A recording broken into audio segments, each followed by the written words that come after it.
Hello and welcome to another beautiful day in Cyprus. As opposed to rainy Amsterdam. No, we've got nice weather in Amsterdam today, thank God. We do have nice weather today. One more. What happened to the backdrop I picked for you?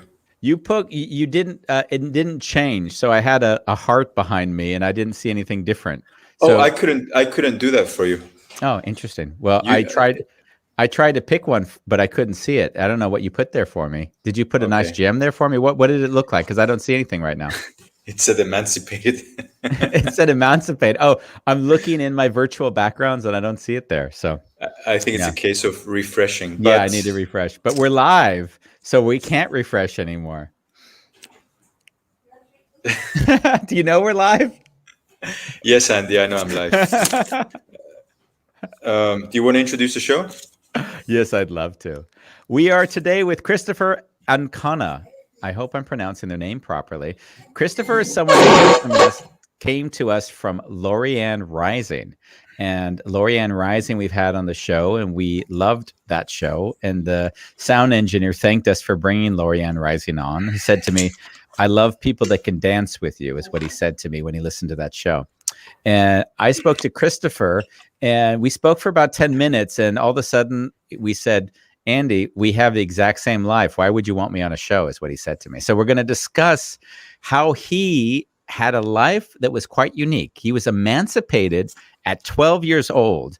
He was in a situation where his mother was a lesbian, his father was aggressive, and the state wouldn't let him live with his mother, and he didn't want to live with his father. So what did he do? He figured out how to live on his own. So we're going to talk to him about that journey on A Wonderful Chaos. I love you. Bye.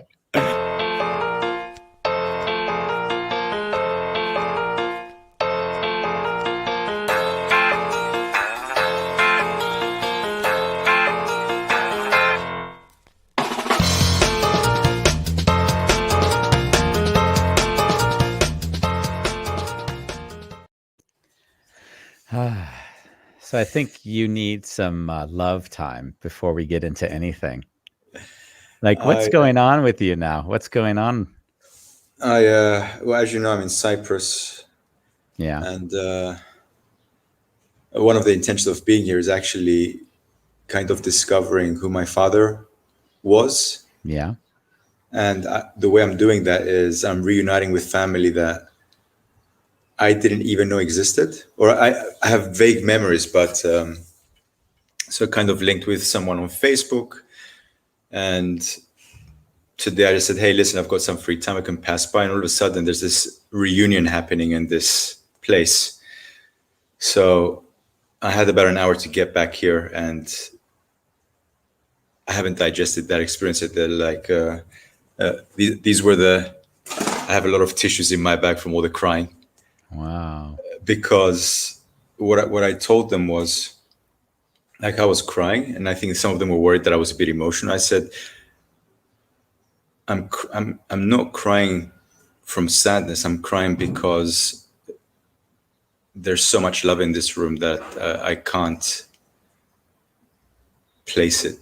And I'm looking at people who have my eyes, and you can tell that it's family. And my aunt took albums out from 1960s and black and white pictures. I saw images of my dad. I got to experience my father through the eyes of other people that I wasn't aware of. Wow. And apparently he was cheeky, and he had a joke on every corner. Uh-huh. So did you discover anything new through those contacts? Well, I discovered the fun part of my father, which I didn't know. I demonized him, right? Yeah. Wow.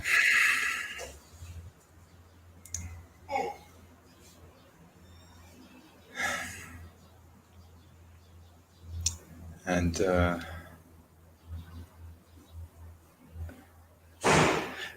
there's a lot going on. In general, I see that when you're going back to your roots, you kind of tap into a vibration, and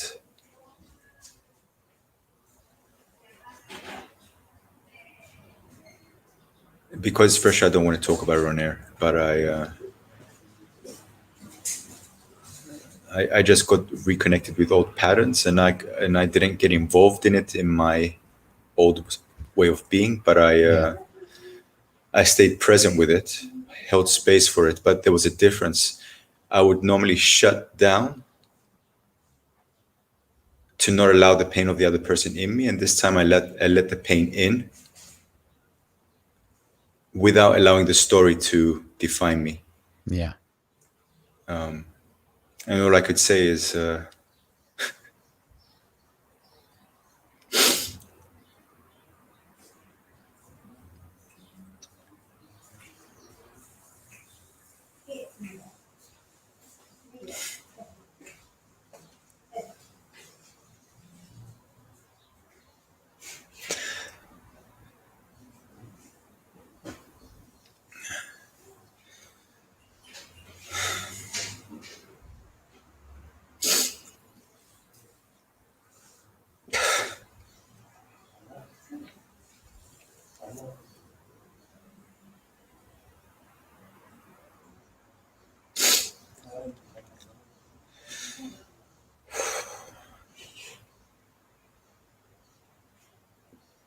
there's a kind of helplessness when you see people you love suffering. That's it.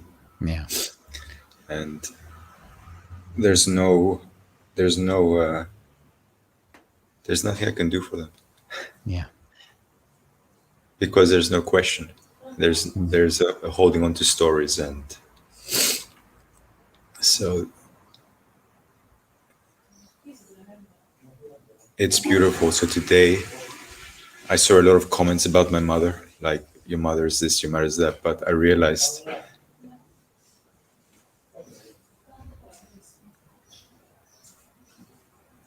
there's another side that I'm not showing. Yeah.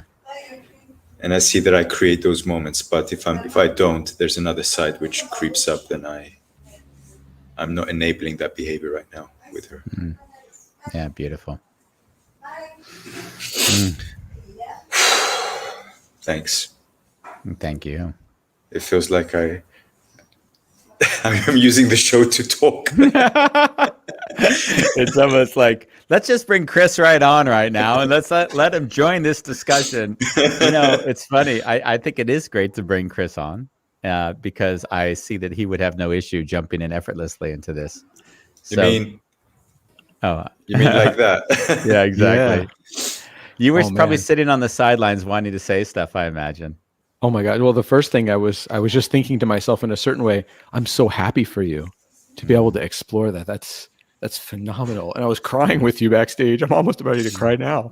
Yeah. It's awesome to be able to tap in and just be a part of that and meet the people and see the history and learn all that different stuff about your family. Man, that's an amazing thing. I'm so happy you were able to go. Yeah. Yeah. So when we were just now, and I said to Andy, I don't know if I can be here, is because I'm still really digesting a lot. So, but I'm here. Yeah. I can imagine. It's got to be totally overwhelming. Yeah. But I mean, hey, what a story on your life journey, man. Yeah. To be able to connect to all that. And I mean, how amazing. Yeah. It's like you got a treasure chest there that you get to discover, and with all the stuff that comes with it. And it's an emotional treasure chest, and it's a historical treasure chest, and it's man. Yeah. And I realize when I have my headphones on, I speak quite loud, so Yeah, everyone in the neighborhood hears. yes, definitely. But this is part of the journey, and it's part of sharing humanity. Yeah. When you, Chris, when you heard Bambo share his story, we spoke, and you told me about, dealing with a lot of the trauma you had as a kid. How much, when he was sharing, did you feel and connect back to your own journey? Well, I know my father's family quite well in the history, and even with what I went through, the history is still really cool to me. I don't alienate myself from my family history. So seeing somebody else discover that, it's it's really fun. I don't know if you guys remember that old movie Popeye, with like when it was a proper movie, Yeah. and they were looking for the treasure chest, and they find the treasure and they open it up, and they're going through and finding like the baby shoes, and there was no gold in there. It was all the memories. And I kind of like, when I'm hearing it, that image for some reason just came back to me, of just opening up the treasure chest of this amazing history that you didn't necessarily know, but that enriches everything about you, and everything about it gives you context for a lot of things you knew, and different things, like you said, the way your dad was. And yeah, so I love that discovery process. And that's why I was so happy I was thinking, how do I feel? Because I'm, as you were talking, I was listening, and I was thinking, man, I'm just so happy for you. And that was the overwhelming emotion. Yeah. Because even with all the garbage that I went through, my family history is still important to me, and it's still a part of me, and I'll never be able to separate myself from it. I don't want to. So, when you were sharing, Bambos, it was interesting because, I was, what I keyed on was something like a little bit different than just the treasure part of it, but that you were rediscovering yourself, as if all of a sudden the old pattern that would kick in, you didn't allow that to happen anymore. So how is it different to navigate the world and not fall back into the pattern where you would then somehow feel guilty or whatever you'd feel at the back end of it? Well, the old pattern was wanting to heal everyone. Or let's talk, we can work this out. And now it's more, I saw that I had to do self-care even more. So I went to bed last night, I did breath work for half an hour, and there was a constant thoughts and breath thought. So I was just doing ping pong. And I think the thing that makes me sad is when you see behaviors in relationships, then you kind of can scarily predict an outcome. And I didn't like the outcome I was predicting. Oh, yeah. Beautiful. Yeah. I really felt sweats coming up at the outcome. And that's the helplessness. Yeah.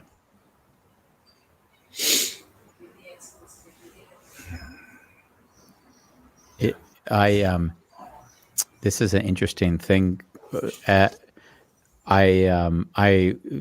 So Chris, I've been writing the third book recently, and I kind of got to page 20 or chapter 25, and I looked at it, and I was crystallizing all these things in communications that became principles that guided me. So it was a typical how-to book, how you navigate life through communication lens. And I got to 25, and I said, this is bullshit. And then I got stuck because I said, I'm writing this in reverse. So I've crystallized everything at the tail end of the journey, which is so obvious because it was things that I just gave words to, talents or skills. And so I went and rewrote this whole kind of chapter in the entry in the book, because I said, actually, if there's anything I see in my journey, is that I'm really a byproduct of the 10-year-old child who was raised by an abusive father. And if I look at all the things I developed as my communication ability, I can point it all to that. And now, as an adult, I can write a version of it that sounds good because I can use adult speak. But if I'm really honest, then I can tell you it was a talent that was derived from survival. And that's a more authentic way of sharing the journey, because then everybody that's trying to emulate the behavior I've now do more naturally, they don't have to pretend like, oh, I am not able to do what Andy does. It would be like, oh shit, thank God I didn't have to deal with that abuse so that I can do what Andy does. In that form. So not unlike where you said, Bambos, I think that, the humor and personal development work, as they say, like everyone's Buddha till you put them for a weekend with their family again. And I love how you're navigating it. Yeah. Yeah, I mean, one of the things where I'm a little bit short is I don't know all the backstory of you and what you've gone through and your relationship with your dad. It sounds like there's a lot there.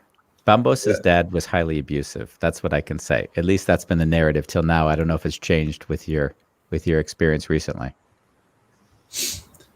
Like I said, I'm discovering another side of him that I kind of touched on, but because of the other stuff, I didn't give space to. Yeah. But that was also there. Yeah. And so Bambos and I have that link, is that we both had to overcome abusive fathers.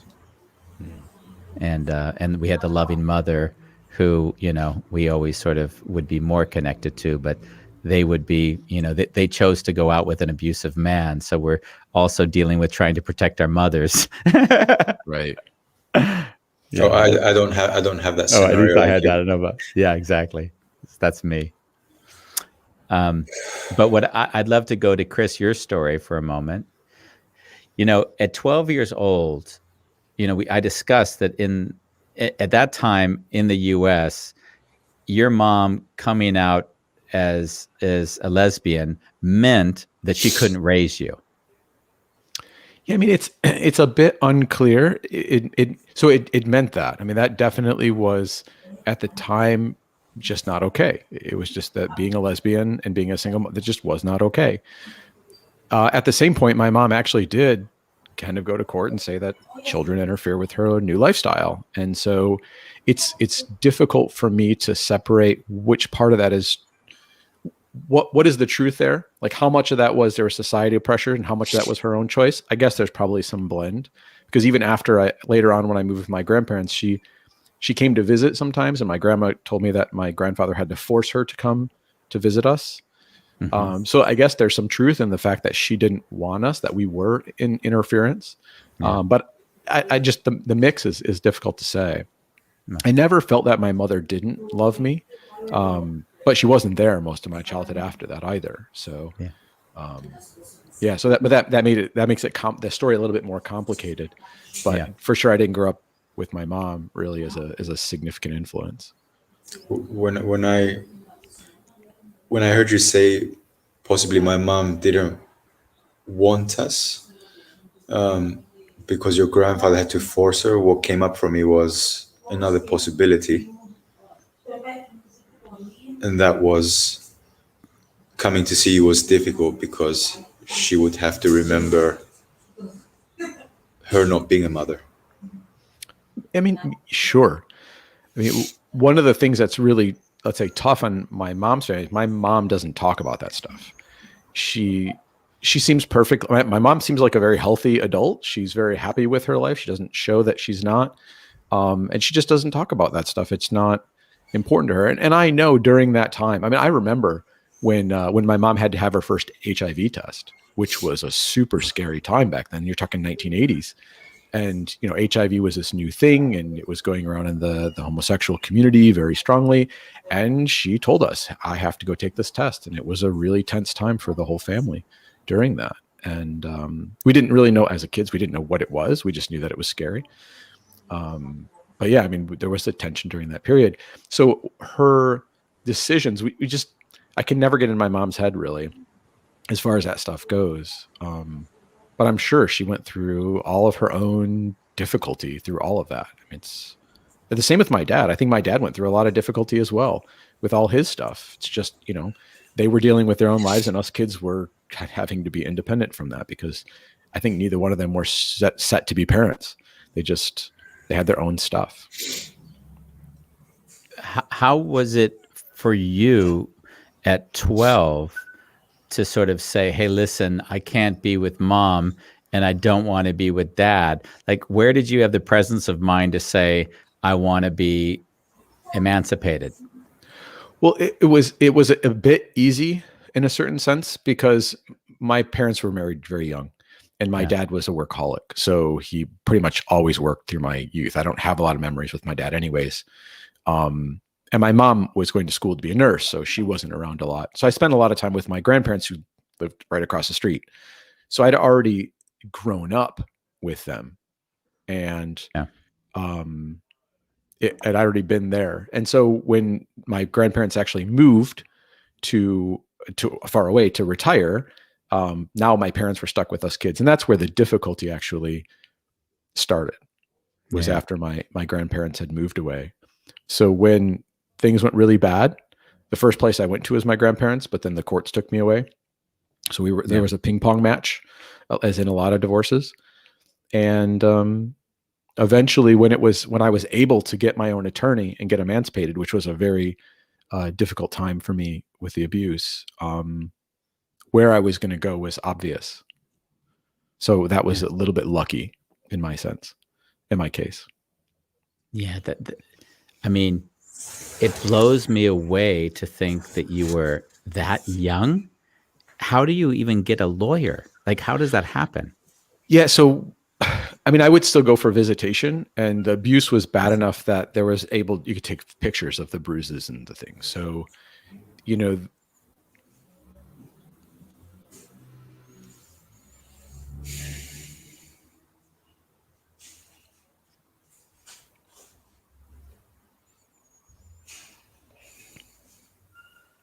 sorry. That's good.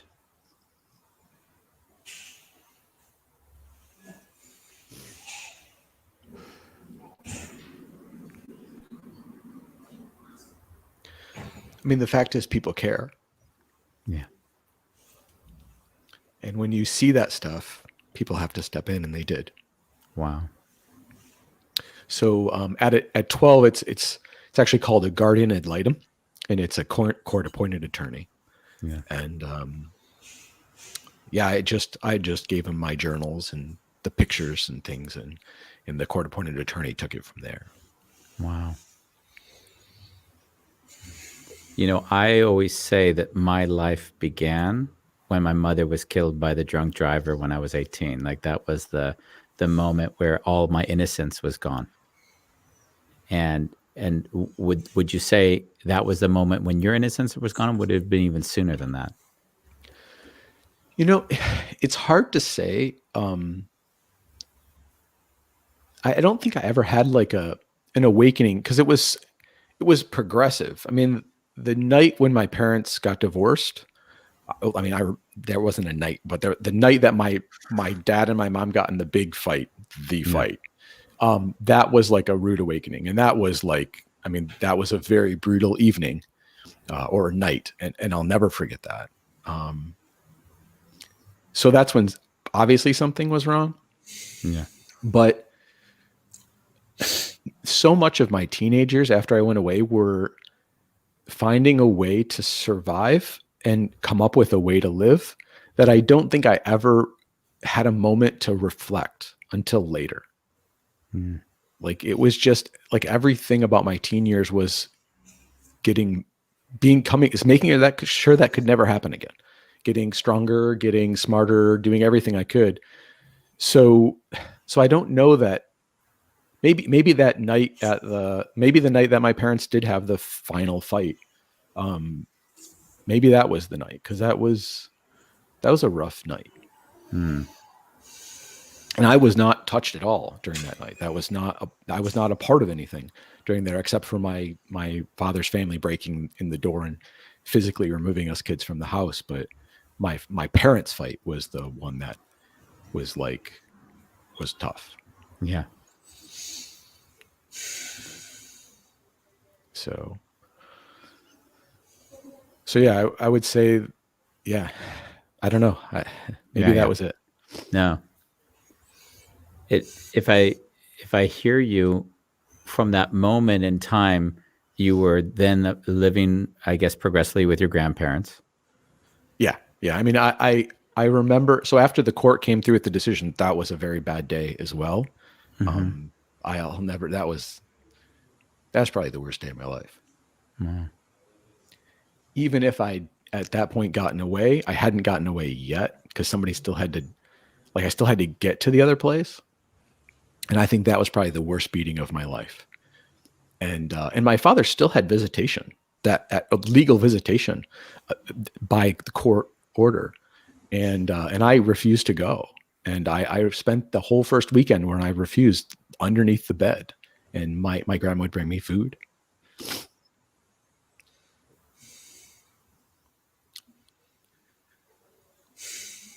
So, and then I didn't have to go back. So they understood at that point. They understood at that point. Yeah. But you know that, so after that, I mean, after that, it was starting something different, right? But it was really a sense in myself that I was just never going to allow this to happen. Like I could never allow somebody like my dad to ever be able to put me in those positions. So, and how did that impact your life? Like going forward, you said that you studied and you got physically fit, or so. Like, what did you see as you doing in order to react to that in your life? Well, so it was pretty simplistic. I mean, before that, I was the kind of chubby kid who was a book nerd, and I loved the Bible. I wanted to be a priest. That was before. And then afterwards, I decided to play basketball to lose weight and get in shape, and play football to learn to hit, and so that I could take the pain. And I lifted weights, and I went into robotics so that I could prove that I was able to be an engineer and I could do all the stuff my dad said I couldn't. Yeah. So it was a big switch. It was a total switch of everything. So I would say the only thing that stayed the same was my interest in philosophy, which has always been there, but the rest of everything changed. Wow. So, As I mentioned, our journeys feel as they always had when we first spoke. You know, even the timelines. Maybe if we shift the day, 10 days ahead, we're kind of in that same experience, just a 10-year difference in a gap in our experience. You left the U.S. when you were 22. Is that right? yeah, right around there, right after graduation. So. Yeah. And in a way, I don't know if it was the same for you, but I left. I did a year abroad. So I did a year abroad, which meant I got a year up on you leaving, right? Because I took that year ahead. But did you feel like at that point you were running away from the life in America? Like what was the way you kind of perceived that? Yeah, so at least for me, the going away was a total shocker. I had never expected to leave. And I had a strange thing happen. When I was 18, when I graduated high school, just before graduation, my brother had run away and my dad had picked him up, and he was staying with my dad. And I'd actually called my dad on the phone and said, "Give me my brother back." Like it was like that type of conversation. And my dad was shocked to hear from me. And he ended up coming to my high school graduation. And when I'd re-met him after all this time, obviously I was, I had hit puberty and I'd played football and I was a completely different person. Yeah. And I had this moment that I describe as my Luke Skywalker, Darth Vader moment. Mm. My dad had been my family was football players, so he was a big guy, strong guy. He'd worked really tough jobs, like in a steel mill. So he was a big guy when I remember him as a kid. And when he showed up at graduation, he wasn't that much taller than me anymore. He was fat and bald, and he looked old. He was gray. And I was like, what is this? It was really this, like that, with that moment in Star Wars where Luke Skywalker takes off the helmet of Darth Vader and finds this old bald guy, and he even looked kind of like that guy.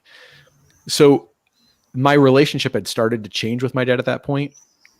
And I'd wanted to give a chance to the relationship. And I'd actually got connected with my father's family, who I hadn't talked to since I was 12. So I'd never really intended to leave the United States. I'd kind of like, I had this dream of going to Italy, and I had a map of Italy on the wall with money in little bags of places I wanted to see. And it just happened to be that there was a company that was willing to send me there for a year. And I was like, okay, well, I was a kid almost failing out a foreign language because that wasn't important. What was important as being an engineer. Yeah. So the travel abroad for me wasn't a running away as much as it was like this really crazy opportunity that I decided to take because I'd always wanted to go to Italy. Had they offered me to go to Germany, I may not have taken it. So, oh wow! And but you stayed on, so it wasn't like you took the year. You continued to live outside of the U.S. Yeah, well, I did the year, and then I went back and forth for another couple years, and then I'd actually quit and moved to France and started a wine company in the southwest of France, and ran that because then I had this idea of how I wanted to build my family differently than I'd been raised, and the international thing kind of came accidentally, just through my career and different things, and now I'm almost exclusively outside the U.S. for the last decade. Would you consider moving back and living there? I don't think so. I don't know why. I don't think that I would. I think that, I mean, also now I have a French kind of wife and I have a child that's here. And so I don't know. Yeah. I'm open to whatever life brings. I don't have any particular. Yeah. It's just one of these funny things. My wife is always asking me if we can move back, and I'm always telling her, I just don't see it. Yeah. But wow. I don't know if anything's coming up for you, Bambos. You were there, and I thought I'd leave some more space for you. I'm still a little bit with when you met your father. Like there was a scene in my head. Oh, I can hit him. Yeah, I saw the same thing. Yeah. Like so. Share with me a little bit what was happening for you when you met him. Like, what were the impulses, and how did you navigate them? Well, when he was coming, I was obviously very prepared. I hadn't seen him since I was 12. And I was like, okay, I'm going to be big and strong and show him, like that type of, so my mood, my internal state, everything was defensive, ready to be very provocative, ready to fight. And when he showed up, he was like, literally like this fat bald man. And I was just so shocked that I'm like, okay, this doesn't make any sense. It just didn't compute with any of my memories of who he looked like, his status, his size, his position, nothing. It was all just totally shocked me. And I'd actually decided that I was going to see if I could have a relationship with him. And that went on I did my best for like, I think 12 or 14 years. It didn't work out still. Like I gave it a shot and he's not interested. And it didn't work. We're two totally different people with two totally different everything. And we would have never gotten along. Like, I don't know how. It's kind of like I have a father that's so disconnected from his son. And I don't know. It's weird. It's hard to explain. I mean, I went really far. Like I would go to the gym with him and play racquetball, and I'd go on the treadmill and run, and he'd go to the sauna, and then he'd tease me and say, look, I'm sweating too, except I'm getting to relax and do it. And you're having to do all that work. And I'm like, really? This is the conversation we're going to have? You're going to like rip on me for running on a treadmill? He's like, look at me. I'm relaxing in the tub. See, I'm sweating just like you. My heart rate's up, everything. This is my exercise. Oh God. Okay. It was just totally like, different wavelengths in general. I was about to say, what a dick. Yeah. I loved swing dancing. And so I took up swing dancing, and just to give you a sense of my family, I had won robotics nationals in high school at university level for the last 3 years. Mm-hmm. So I was like 16 years old, going to college level robotics competitions and winning. So I actually had the title of world champion. When I re-met my father and my grandfather, and I explained them that I was, I'd won the world champion, they were arguing over who was the world champion at robotics. It was either my grandfather or my father, and I was excluded from the conversation. They were arguing over which one of them was the world champion. That's just the nature of the family. It's like, so it's like, okay, I'm like, well, I have the actual plaques on my wall. So, and at some point I would just like kind of fade away because I'm like, why are we even having this conversation? And my family's very, very competitive in that sense. So all of my relationships with them were always about who was better at something, and I hated it. And I have a little bit of that innate in me as well, but not, I like to celebrate other people's wins too. And for them, somebody else's win is their loss.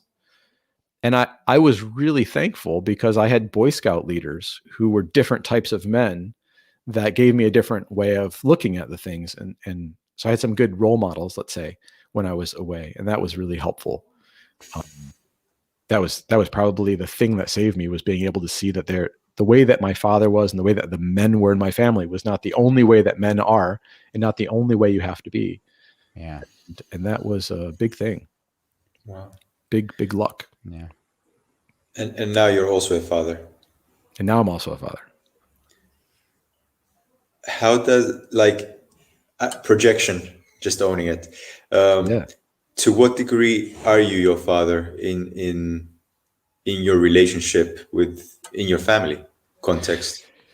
Yeah, so one of the things that I've worked really, and I was telling Andy about this on our call. When I'd moved abroad, I'd understood that so much was based upon my past and I didn't like it, and I was looking for a new way.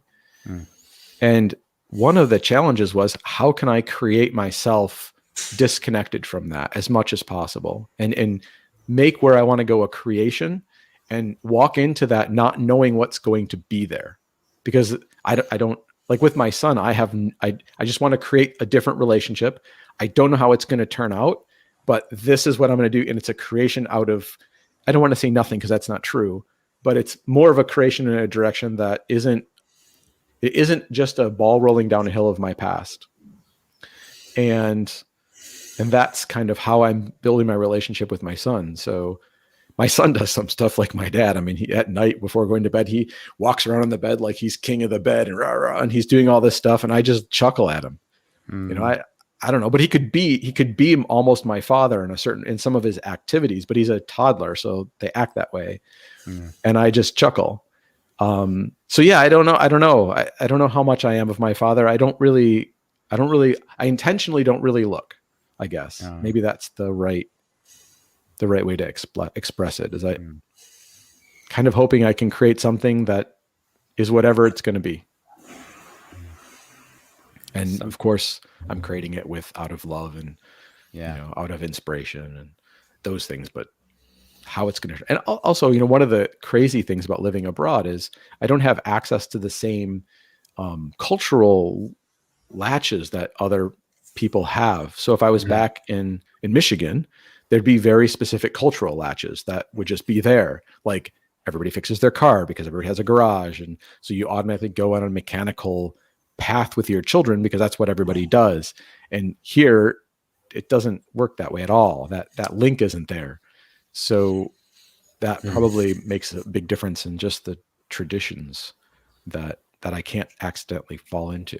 Yeah, I find that fascinating because, you know, I met my wife on Christmas Eve because she's a cultural Muslim and I don't celebrate holidays. So I said, hey, Christmas is an arbitrary date as any to have a first date. So, I mean, there is a degree, but if I was in the same day in America, then I would actually be feeling a lot of the sadness because that was the day that was most important to my mother.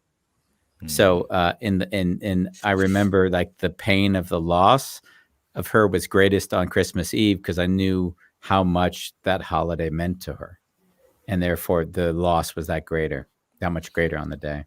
So I understand that by separating yourself, you don't have the patterns that remind you, and you don't, it's not as easy as like Bambos in this case, falling back to old patterns just because you're in the environment again.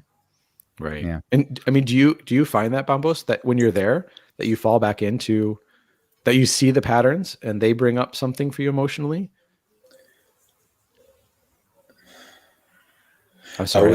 I would say I've seen how I reacted in the past. And I saw that that doesn't work, hasn't worked, because in the past we're still having the same conversations now. So there was a part of me is like, oh, I wish Andy was here. He would know what to do. And then I was like, fuck, am I stupid? Like, why can't I do something about this? Why isn't there a magic sentence I can do to bring peace and love into all this confusion? And then I realized it's just being present with it and not running away from it and not doing the fight or flight, actually, or even the freeze, but just being. So that's how I experience it now. And the last time I had a similar experience, but I think now it's more even more embodied. Yeah, I mean, kind of, I guess, in a similar way, when I went back to my family's house, which my Italian family is a much bigger family than my mom's family, which is very small. We would have the same type of get-togethers where there's still those competitions, those crazy competitions and crazy things. And one of the things that I started doing is practicing that whole, can I create something different? And I need to think of a good way to explain this. The first time I've had to actually talk to somebody about it. And it didn't start out so easily. Because you go in there and you get sucked in because they know which buttons. Like, you're used to certain buttons being pressed in certain ways, and it draws you into certain things. So that whole who's better than who, it was so easy for me to get drawn into. And what I started learning to do was create something different. And what ended up happening unavoidably is the people in the family I was drawn to and the conversations I was drawn to and the parts of it that I was drawn to changed. Yeah. And like, it was like everything was going in one direction for me before. And then now it's like things were going across this way for me. And it made for a different family experience. And I was able to learn the family in a different way because I was getting close to people who maybe sat on the side and laughed at some of that other stuff that was happening in some cases, or they were like, families kind of, it's chaos, right? I mean, that's like the name of your show. And I guess I would become more attuned to the parts of that chaos that were more attuned to with what I was committed to creating there. Yeah. And the other chaos, it wouldn't stop the other chaos from being there. Those other things, they would still be there. There's nothing I can do about them. It's just my position in that chaos would change.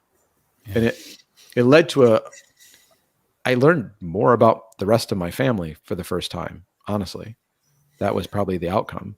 And that's probably also why I don't hold any anger or like upset about it, because I see that this is a big ball of mess, and there's parts of the ball that are cool and there's parts of the ball that suck, and it's all part of that ball. And if I want to jump in the ball, I know what I'm getting into, and I don't have to jump into the ball either. So yeah, I was going to say, you already paid admission price at the beginning, so now you know what you're in for, so don't complain, right? But it's really hard because when you first go in, because at least for me, the history drew me towards certain people, towards certain conversations, towards certain things that I was just had an awareness of naturally, and changing that was a process. And I don't know if this is helpful to you at all, or if I'm just talking to stuff that doesn't make any sense. I hope it's helpful anyways. No, you've said a lot of things. I'm drawing a lot of notes because I didn't want to interrupt you. One thing you said that's hit me a lot in my life, not necessarily with my family, but more people in my environment, is this concept of competition. So I noticed that I worked with someone for about 5 years, and every time I would share anything nice that I was doing, then there would always be, but I'm doing this.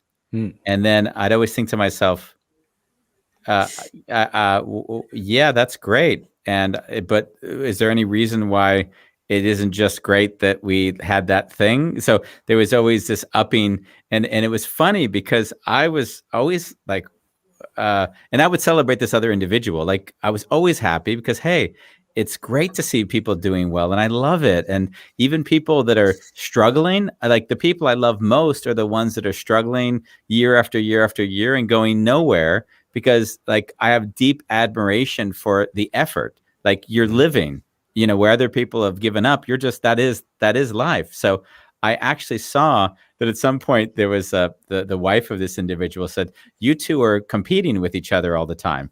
And I laughed, and I'm like, oh my, I'm doing my best only to like not compete, just like celebrate the hell out of whatever is going on, right? There's no need to say there's upping antes of any sort. So I noticed that I separated from people who needed to win because I didn't feel fulfilled, because what I saw is that in some ways there was always diminishing another so that you could improve whatever it was that you wanted to believe about yourself. And I just see my life as about building everyone up. That's all I want to be in life, to everyone, is to support and love them, and hopefully they go further than I've gone. And even that I don't care, because I don't care how far I go. So just go, Yeah. So yeah. And where I guess I was lucky is there's like, I have my Uncle Pete, who's also my godfather, and he's kind of the family black sheep. And he's like that. He's not competitive. He doesn't really care. He likes to just have fun with everybody. He likes to make jokes. And by siding with him and just spending more time with him, I was no longer alone in the chaos. I was no longer the one who was going, and it was like this new, it was like a safe place inside of there in a certain way. But it was also a way to build, to be with somebody who was building who was interested to build a similar thing. And then that started creating kind of like this center of mass that then the other people who wanted to be interested in that would kind of come in that direction a bit. Yeah. And it didn't change the rest of the family. Like I'd love to tell you that all the family became different, but they didn't. Yeah. But it ended up being a bit of a safe, safe isn't right. It was it was safe in a certain way, but it was also a place where I could be expressive in the way that I wanted to without being crushed. Yeah. Which is what happens when you go in some of those directions. And even like, I heard in your voice, like some people, you want to help them, and it's overwhelming because there's like, you can't, because there's just too much. It's like, it just destroy you. You don't have enough blood to give. Yeah. And it's the same in my family. I think that it's that same in any big group of people that are so intimately connected as to be this thing called a family. Yeah. So to be able to have a place where like you can kind of escape but still build and still be connected with who you are and express who you are with somebody else, it's a nice place to have. And there's another situation that you discussed, which I could resonate, and also a bit where Bombas was discussing, was my dad was very provocative and he spoke poorly about my mom. So when I separated, and I've discussed this several times on the show and in the book, but when he came after I hadn't seen him for 10 years, it was not all that dissimilar. He was frail, gray, he walked slower. So this man that I was so fearful of my whole life was now an old man. And when we sat and were interacting, like he went in back to that old pattern of how he provoked in order to create this sort of reinforcing negative loop of a conversation. So he knew how much I loved my mom. So he just said, "Your mom was a real cunt," which he knew would set me off in the past. So I was looking like, now I love my mom. I glamorized her a lot through my childhood, which made it harder to heal from the loss. Because if you make someone angelic, then you sort of have to protect that image of them. But by that time that I was with my dad, she was just another human being with her flaws. And so that was one of the most important pattern breaks of my life, because what would have normally turned into one of these descending fights shifted immediately, because I just slowed down and said, she's been gone for 20 years now. What's going on for you? Like, what are you holding on to? And then he just started to cry. And so we went from the pattern of the fight or the flight, right? I would have done either or, to basically just holding space for an incapable man who happened to be my father. Yeah. Yeah. I mean, that's amazing because, man, there's so much complexity there. Because I mean, I don't know if you've learned what your dad was going through, but man, for him to stop and cry means that there was really something deep for him. Yeah. And that's one of the tough things about being a kid. It's like you don't realize your parents are just these flawed human beings who are doing Yeah. their best. And man, they're just as messed up as all the rest of us. Yeah. And they got their own stuff. And when you can get that space like you had to stop and get them to stop, it's like, man, you get to see that human being. And it's that position they had before can really blind us sometimes to. Yeah, I think that's societally, if you watch enough Disney films, you create an image of what a parent is supposed to be. And then everything is an expectation of what it's not. Right. So it's really it's amazing to not see them as anything other than another individual who happened to like bring you into the world, maybe by accident, which was my case. We have on a camping trip. I asked my mother yesterday. I was asking a random question. I was like, "Why do you think we met?" I told her, and she kind of froze. I also froze at the question. She was like, "I gave birth to you. I don't know." What does a relationship mean? Like, I'm your mother. You're my son. That was. Yeah. So she was using this language, and it kind of, I think it made her really think a little bit. As I'm her son. Something that you said earlier, when you asked me if I went into old patterns, there was a moment, but I was still in Amsterdam, and I had a phone call from a family member, and they were kind of telling me that my behavior was making family uncomfortable. And I reacted. And then what I did, the next day I saw the reactions. Like, oh, fuck, I went down that, I let myself go down that path. So I sent a message and I just said, hey, listen, I really regressed in that moment. I was a 5-year-old being told what to do. And I just said, I completely understand what you're telling me, and I'm not coming to Cyprus to make your life difficult. I love you. And in any way I can support, but just know that there's also a way that I live, and that's not negotiable. So I love you, and I understand the consequences of my behavior, but it's really not a negotiable thing. Mm-hmm. Good for you. Yeah. Yeah. Yeah. I mean, it's part of the journey. It'll be so cool the day that they can say that to you and you go, good. And then you smile and go, you guys still love me though, right? And then hopefully they say yes. Yeah. Yeah. One of the weird things about families is there's so many crazy people in them. And sometimes it's us. And sometimes it's nice to know that and just assume. And then at some point, and this ends up back to where you are. I give my parents credit because they were young when they had me. They got divorced when they were in their late 20s, but they're not stupid people, and they have grown, and they don't want to talk to me, and that's fine. And we're all okay with that. But they understand that they're flawed, and they understand I'm flawed. And there's a way for everybody to live and let everybody else live.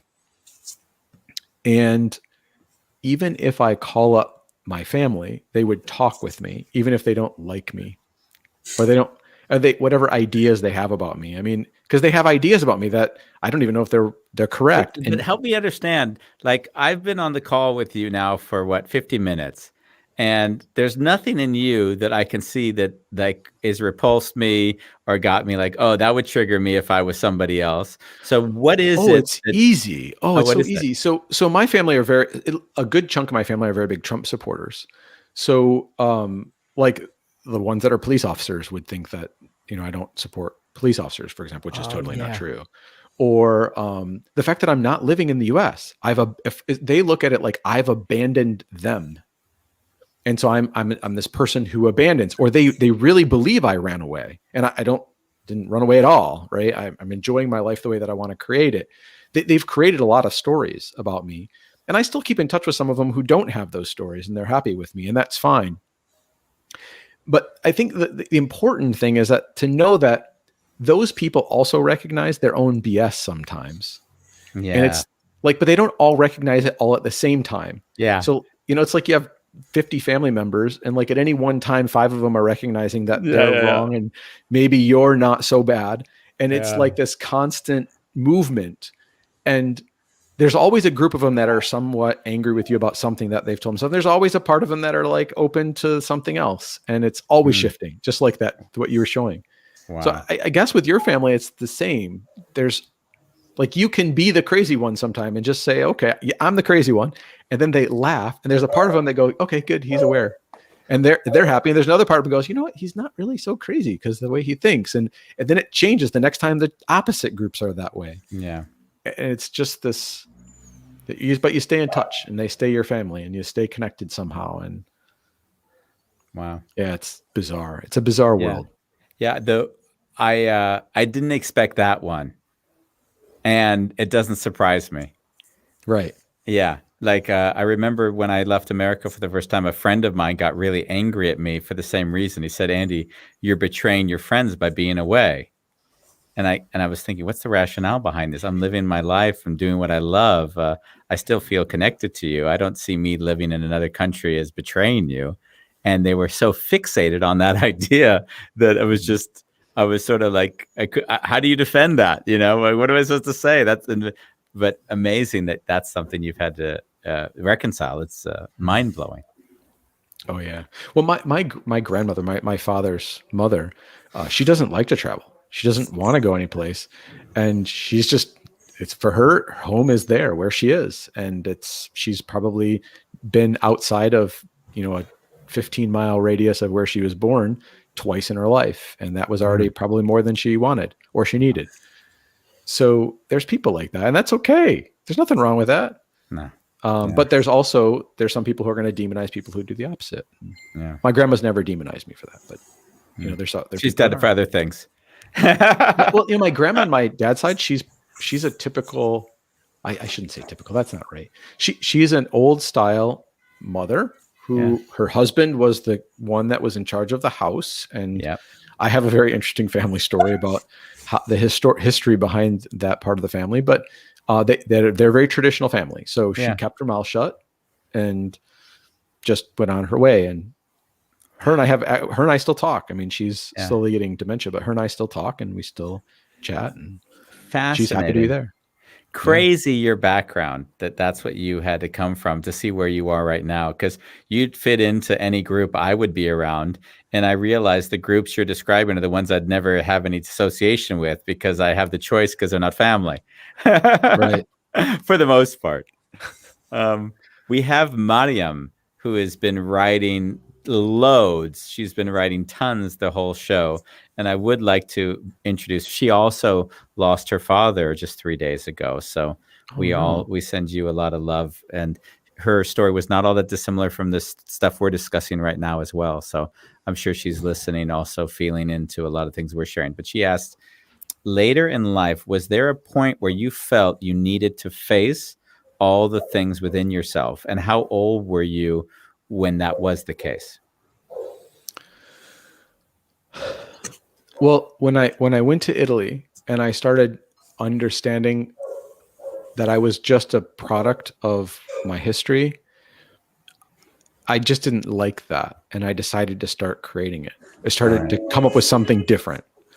And that would have been, probably not when I first left Italy, because when I first left Italy, I was scared shitless, to be honest. First time out of the country.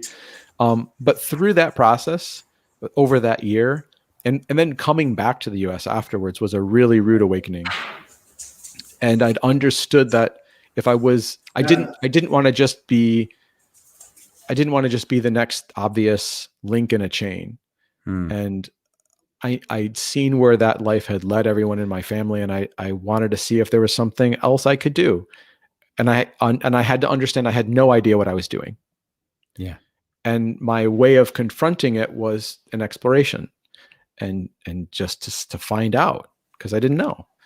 Yeah. And being okay with not knowing, but understanding that if I kept going the way I was going, I knew what the result was going to be. Yeah. Yeah, I think that was the thing I said to myself at some point. The only thing consistent in all the problems in my life is me. Yeah. Marty, And they still are. Yeah, exactly. But there's far fewer problems because I sort of feel like there are a lot of skeletons in that closet. And I just said, I got to clean them out one by one. So there's far fewer that at least that I'm aware of. There's still things that come up. Do you feel that your life experiences had an impact on how you saw life as you got older, or created a certain pattern in relationships that weren't serving you? Oh, wow. That's a big question. And there's a lot that I could say. For sure, I saw the things as I got older. One of the things I saw is that decision to create made a huge difference. And I can see it in every aspect of my life. Partially because I'm 44 and I still can't tell you where my life is going. I don't know. I've done so many different things. I feel like I've lived 10 different lives. And I would have never expected that at age 22. It would never have even been as a possibility. And also to be at 44, 45 and find that to be interesting and fascinating and hopeful that continues. That's a crazy thing. So I would say I'm still exploring and I'm still learning. And I don't think that would have happened if I would have kept on the path where I started when I was 18 or 16. Patterns in relationships. That's a big topic as well.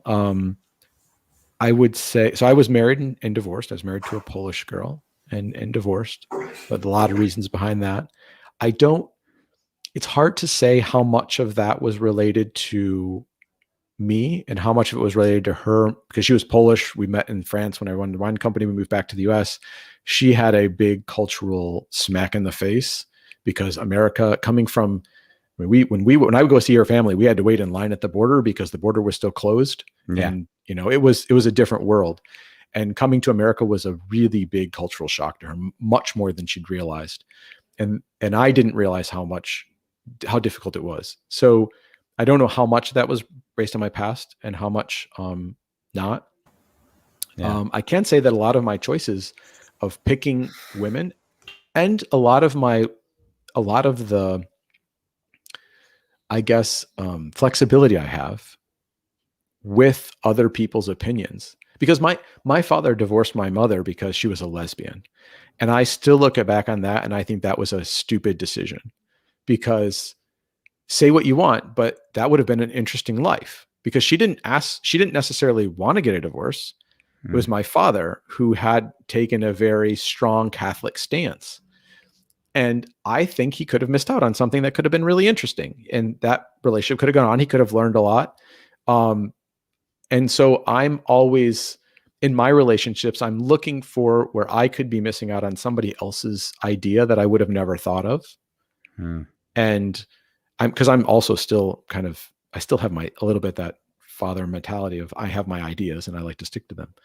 But it's really pushed me to be more open and listen and look and say where. And that's, my girlfriend's French and she has completely different ideas about life than me. And she drives me crazy sometimes with her ideas. But I also know, okay, this is part of the journey. And that was why we stay together, because I know it's a journey. And that's probably been a critical learning that's allowed me to have a relationship and have kids in a family. My mother never thought I would have kids. She thought I would be too scared of relationships after what happened with my parents. Yeah. And good question. I think we could probably talk about that for a long time in and of itself. Well, you married French. I married Indonesian. So I'm still getting used to the cultural ramifications of an Indonesian mindset. Oh, man. You don't know all the details until you get in. Oh, I once prayed with the family, just because I thought, hey, it's great to pray, and they're praying. I think it's like a meditation. And then the next thing I knew, I was being drawn into it's time to convert. that's funny. That's cool though. Yeah, I found it really beautiful. And I also can certainly relate with a lot of the. I also, as you know, our stories are never going to be that dissimilar. I also was very close to. I didn't get married, but I was very close to marrying a Czech woman. So dealing with the Eastern European mindset, and then importing that into the this land of abundance and the American manifest destiny. There's always more land if you go out west. There was a very different set of how one saw the world. So yeah, I learned a lot from that relationship as well. Yeah. I'll never forget. It's one of probably my worst moments in my first marriage. She went grocery shopping and she came back crying. I mean, seriously crying. And she was telling me there's a whole aisle of bread and there's 5 different things of 5 different whole areas of milk. And I was thinking, oh, that should be cool for you. And she's like, no, I don't know how to choose. I don't know how to be a good wife because I can't choose. I can't make a good decision. And it was destroying her. And I was chuckling because for me, it was, kind of humorous. But for her, it was really, really tough. I mean, she was doing her best to be a good wife.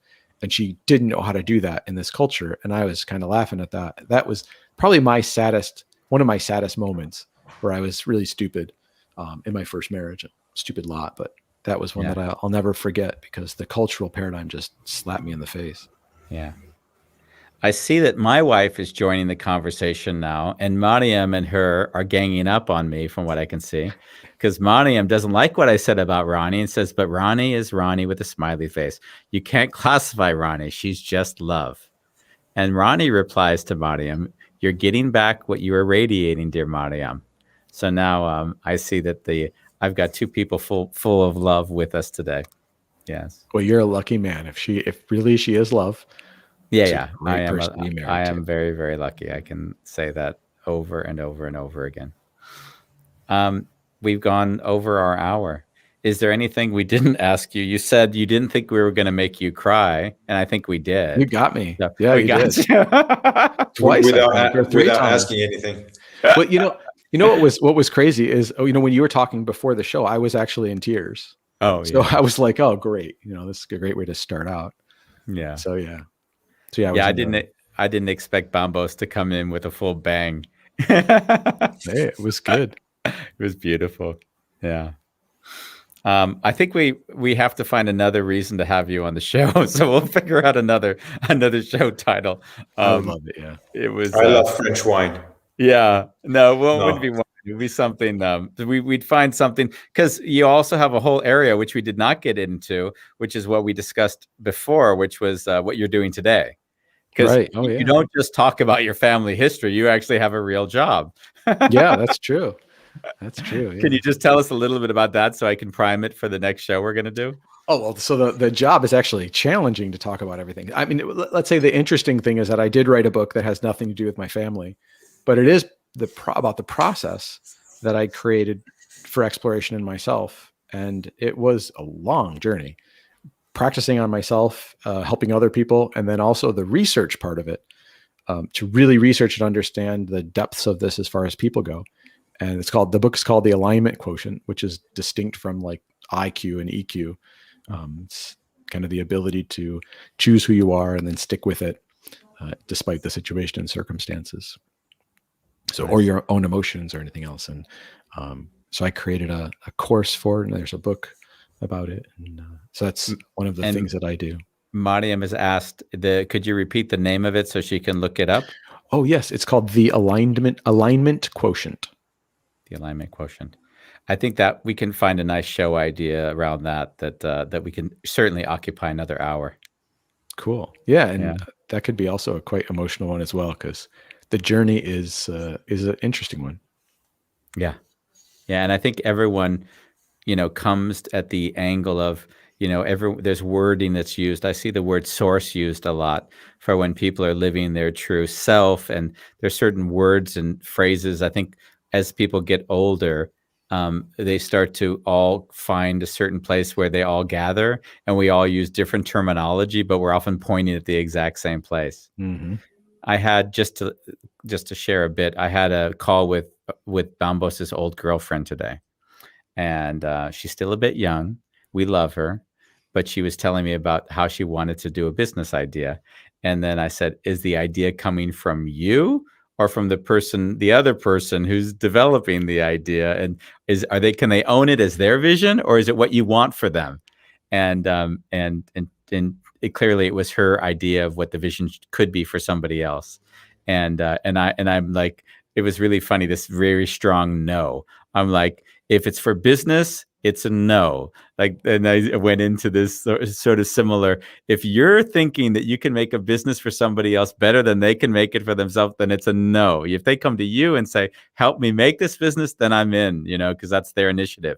So it's one of these kind of golden rules that I've just, and I'm sure it's with your alignment quotient. There's no way that we're not completely aligned on that one, I could imagine. Yeah. Yeah. And actually, the funny thing is, for your wife, love in the book. So I've defined words of being, and love is to be a stand for the life of another. Oh, wow. So when being a stand can be a lot of things. It could mean that you have to slap them in the face sometimes, right? Because you're a stand for their life. And it could mean that you give them a hug and a kiss, and right. And then but being a stand for somebody else is actually a very big challenge. Wow. And so a way of being. So when she said that, I was like, that's a powerful statement. And I would say that if there's one thing I had to define in our relationship, that it is that for one another. I mean, the story that comes in my mind is when she said, Andy, I want to work and live in the UK, in London. And in my mind, I'm like, oh, this is going to be a shit show. But it's an experience she needs to have. So I said, honey, let's do it.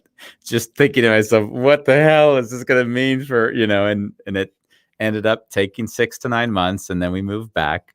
But like you said, it was the way I felt was, if you really love someone, then you're there not to take away the experience they need to have, but to let them have it and then support them all the way through. And that's what I really feel love is, Great. So beautiful. Congratulations. Yeah. It's really, it's the only thing that's bad about it is that I have to hear on a daily basis from Bambos how much in admiration he is. So now he can't find a relationship because he has an idea of what the perfect relationship is. Oh, okay. Well, we can talk about that in the line. So the alignment quotient, that's a creation. That's the thing. It's creation. What is that? Help me with that one before we go. You get to create it. So when you find a person, and the person's never going to be perfect, right? The person's going to be what they are, and you're never going to be perfect. So what you're going to do is you're going to create something together, and it's the creation that you can do perfectly. Oh, you're always working on it. It's always. I'm loving this show. I'm so loving this show, Bambos. You don't need to be perfect, and we can figure it out. That's the show. We got it. Okay, we'll just put the date down, and we have another show. Oh, your microphone is off. Sorry. I turned it off. Sorry. Now you're on. I put it off because there's been phone calling in the background. Yeah. We have to rewatch the last minutes of the show to remember why we came up with this title. Yeah.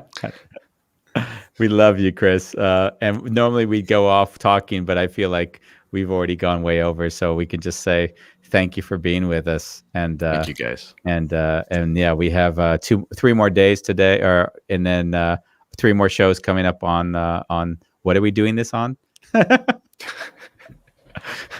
I'll do it. 3 more shows? Yeah, well, this week we have 3 more shows, and then we are going to do this on A Wonderful Chaos. So thank you for joining us. See you next time. Thank you, guys. Bye.